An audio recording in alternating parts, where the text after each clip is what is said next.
Почитувани граѓани и православни верници, денеска е празник од велики поклад и прочка. Празникот на искрената и пожртвувана љубов кон ближните.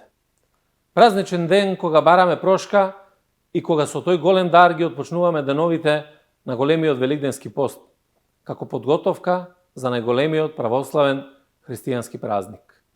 Пораката што ја праќа денешниот празничен ден го одредува патот на нашето внатрешно и меѓусебно помирување и ни помага во градењето на заедницата на граѓани, исполнети со љубов кон другиот и со меѓусебно почитување. Тоа е концепт што носи добро за сите. Ви го честитам денешниот празник и ви посакувам добро здравје, духовно помирување и обединување околу вистинските вредности на мир, пријателство и меѓусебно почитување што ги носи овој ден. Овој празник повикува и на тоа да ги оставиме зад нас делбите и конфликтите.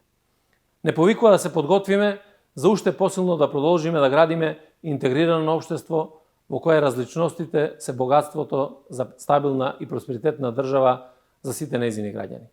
Пред нас е време на лична и општествена одговорност. Да почитуваме, за да бидеме почитувани, да простуваме и да ни биде простено. На сите граѓани што денеска го празнуваат и му се радуваат на овој ден, им посакувам среќен празник прочка. Имајте убав и спокоен празничен ден, а деновите пред вас до Великден нека ви поминат во радоста на простувањето.